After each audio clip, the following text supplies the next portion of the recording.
What we try to do here is just great quality community theater. This theater is so community driven, and it's beautiful to see it. It's been 40 years or 40 seasons in the Las Vegas Valley, and so many people, that's what I find so amazing, is that people don't know about it. It's a playground for adults.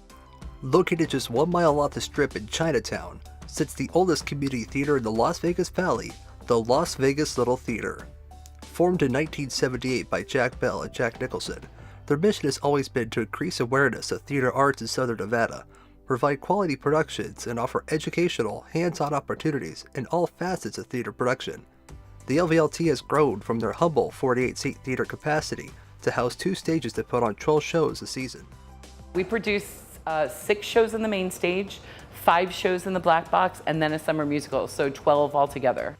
Their second show of their 40th season is Daphne du Maurier's The Birds by Connor McPherson. The Birds is about 2 strangers, Nat and Diane, who meet on a highway, who escape a bird attack, and they find this abandoned house in the forest on a lake. And they're trying to figure out ways to survive until a new girl, Julia, comes in with news from the outside world, and it changes everything for these 2.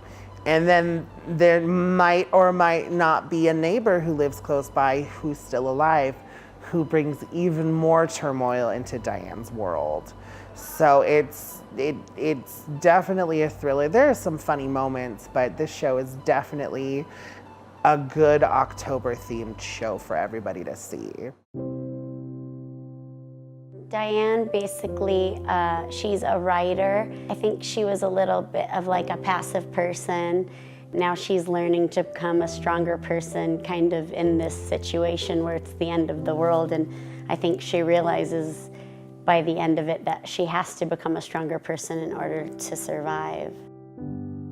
Yeah, Nat is the lead male in this show. He has come in off the streets, off the roadways, and now he is in this house with 2 other women, and he provides a little bit of the conflict, the tension between the other women, and there's some allusion to the fact that he has a dark past. With his dark side, it's hard sometimes not to focus on that dark side and that dark past, and so for me, I just focus in on the character, what he's doing, what he wants, what his tactics are, and his relationships to other people, and let those create the character and sort of mold where he goes, as opposed to focusing strictly on this sort of darkness and this dark side of him.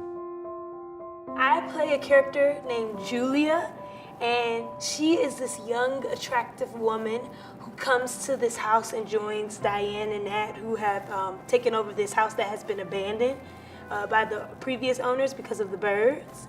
But she comes in because she has a lot of things happen to her before, and she also sees some things. But and she was with a group of people who were they were very bad people, and she had to get away from them.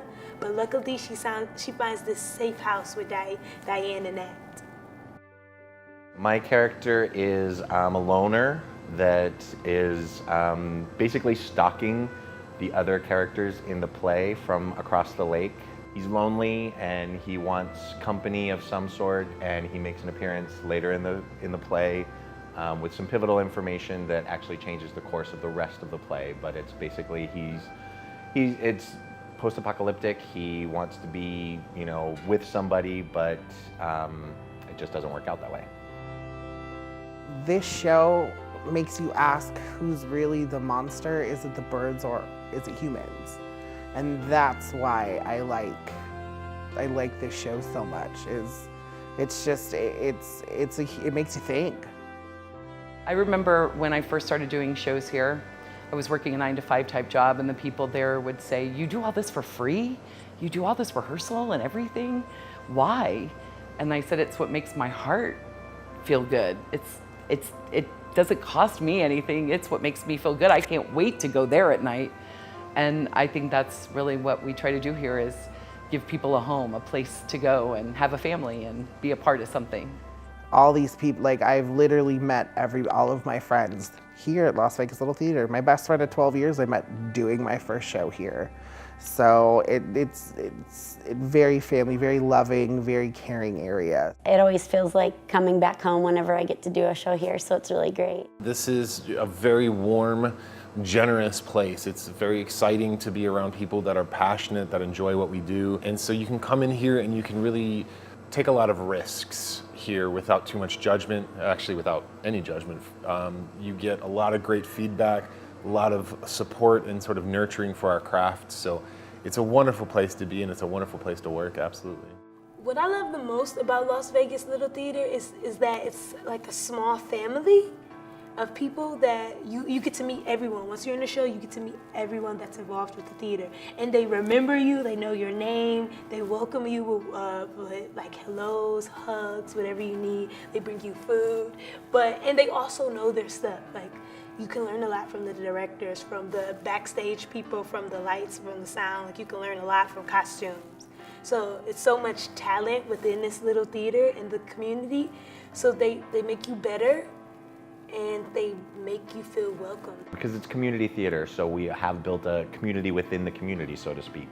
We all support each other, we're all there for each other. A lot of us have been in plays with each other and stuff, or know the same people and things like that and stuff. So in general, in the Las Vegas Valley, even though it's a big city, it's really a small town when it comes to the theater community.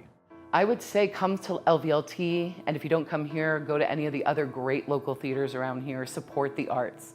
There are brave and exciting things happening here. And if you didn't like this one, come again because you'll like the next one, I bet. Try it.